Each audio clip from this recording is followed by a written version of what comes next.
Hello, angels. Yes, I look horrible. Look at my freaking hair. Oh my god. Oish.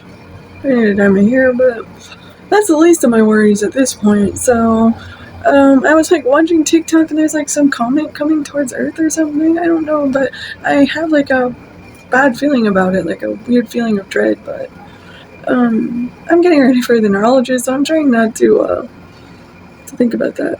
So let me get ready, and I'm gonna take you guys along with me to the neurologist. Okay, so I'm ready for the neurologist. I got all my papers ready. I got my insurance stuff ready. I thought my husband was gonna be able to take me, but he actually can't leave work, so that's kind of a little bit more stressful. But I got enough money to take a lift there, so I'll take a lift there and just wait for him. For when he can leave to come take me. Then I have to go to the Social Security office as well because they actually are saying that they overpaid me. I only get like $300 a month, and they think that they overpaid me.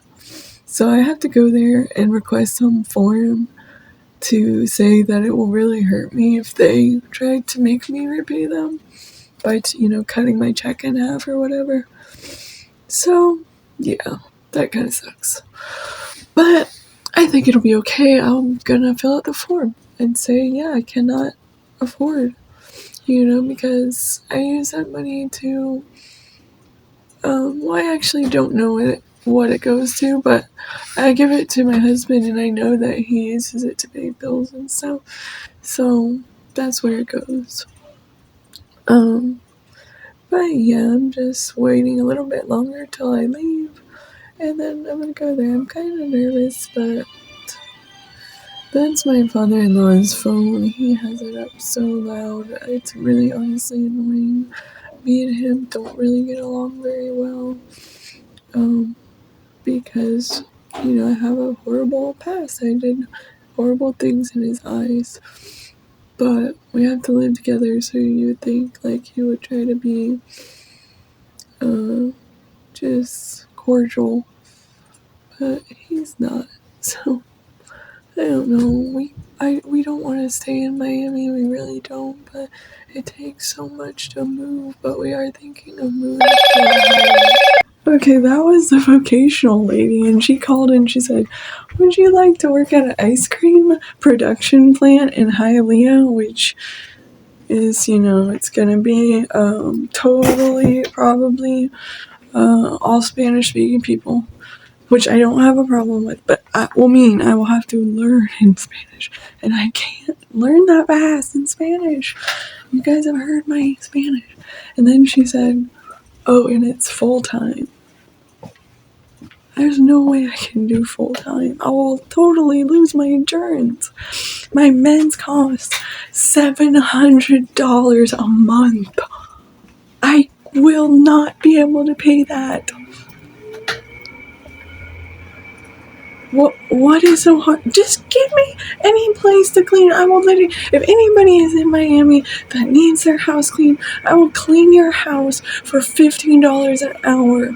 I will leave it sparkling. I will not touch anything. I will not steal anything. I will clean the dirtiest thing. If you need an old person taken care of, I will take care of elderly people. I will spend time with them. I will clean their house. I can cook them simple meals. I'll spend time with them. Yeah. It's just kind of disappointing that they're not taking my disability into consideration at all. And they seem to be getting annoyed with me. Okay. Yeah, I'll talk to you guys when I'm going to the neurologist. I'm just waiting for my turn, and honestly, I'm the youngest one and the most healthy looking, and I feel like, am I wrong for being here? Just talked to the neurologist, and basically, yeah, I'm a little cognitively impaired, but not as much as I was when I took that test. And yes, I have tardive dyskinesia, which I already knew that. So I was right, and my psychiatrist is a huge jerk. And even my doctor was like, yeah, you need to get a psychiatrist you can trust and you can talk to. So he's sending me medicine that's gonna fix my fucking face. That's all I wanted. So yeah, I'm leaving.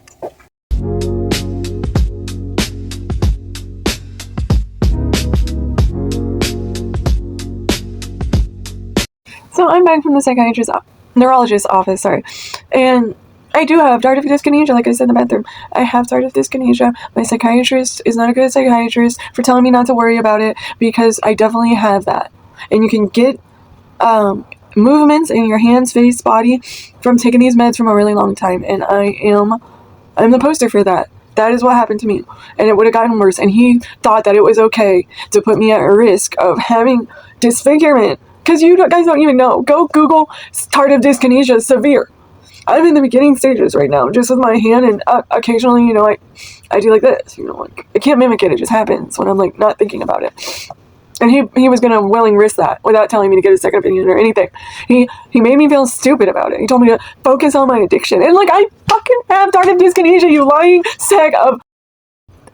That's how I feel about it, but I can't say anything, and I can't make too much of a ruckus, you guys, because he's in control of my life. I'm still hooked on some of these meds, not many, but, some. And he could just say, no more, and then what? What would happen just to go off of them cold turkey? I don't know. I'm scared. I'm trying to get off of them. Believe me, I want to be off of them so bad, all of them, but I'm not ready yet. I've only been healing for, 1 year. I've only been mentally sane for 1 year. And he said as far as cognitive impairment, then that's nothing really that he's worried about, and he doesn't think I have a cognitive moderate impairment, maybe more something really mild that a lot of people wouldn't even notice unless they really knew me. So I think that's something I can work around and I can overcome with different lifestyle changes, or I don't know, I was thinking of starting a series of ways to live a better life with a cognitive impairment and just show the things that I've learned, that have actually helped me, living as a disabled person. I don't know. I just throwing ideas around, but yeah, and I was telling him a little bit more of my story, and he was saying about that voc rehab is really crap too, because I told him how they said that it was really difficult to find me a job, and how I just wanted to do something like cleaning. I'm not trying to be a rocket scientist or something. And he was like, yeah, well, if it's so difficult, then why are they even there? Why are they getting all this money, government grants, if they can't even help you get a job that you can actually do with your disability? If I could do any job, do you think I need to go to vocational rehabilitation? I'm sorry, you guys, I'm freaking out, but I'm tired of people treating disabled people like crap just so they can rob them of their check or their Medicaid. That's how I feel. I am so tired of just being looked at like Medicaid. Oh, here's Medicaid walking through. Because that's what I feel like a lot of these psychiatrists do. They find out you're on Medicaid, and it becomes a free-for-all. And then you end up like me, and you have fucking tardive dyskinesia, and you have nothing. And you've spent most of your life in a psych hospital. So I urge anybody out there, I mean, I know there's only so many options because psychosis can be really bad, but I urge you to, if it's someone in your life, a loved one, maybe experiencing psychosis, I urge you to try and change their diet, to try and make sure they get good sleep, to try and limit the outside stress in their life, to be really, really careful what psychiatrists you see and what mental hospital you put them in. I can't get too controversial. I can't really say too much because the kind of stuff that I'm talking about going against, I'm a poor person, I'm crazy, I'm a mother. I can't really say too much, but I don't know, I'm just rambling at this point. Forget I said anything. I don't know anything. But I am happy that this guy validated my concerns, and he didn't make me feel stupid. He didn't make me feel like I'm lying or faking. So I really appreciated that out of him. They're not all bad doctors. I only met him once, but he seemed like a pretty nice guy. So I go back in 6 weeks. I'm going to get on the app and see what I have to do to get those medicines so I can stop making weird faces and stop moving my hand all the time like this. So yeah, guys, it was a moral of the story. It was a happy day. It was bad because once again I realized psychiatrists are evil, but it's kind of better to know that don't be thinking that they're your savior or something. Most of the stuff that's actually going to help you comes from inside. But I understand you need to get to a place mentally stable before you can start working on the other stuff to become stronger, to get off all those meds. So I'm not encouraging anyone to get off their meds or stop seeing a psychiatrist. I just say Be careful what psychiatrists you see. Be careful what mental hospitals your family goes to. Make sure all these medicines, do your research on the symptoms. Because a lot of these strong antipsychotics, they're bad. Very bad for your brain. What do you think another reason Britney's so crazy? Because they made her take all these medicines she probably didn't need. And then she actually became, because she was exposed to so many medicines. But anyway, enough on that, guys. Alright, thank you for watching and caring about me and being here for my journey of trying to just be a good mom and be a better person and be a good wife and be happy. Alright, bye guys.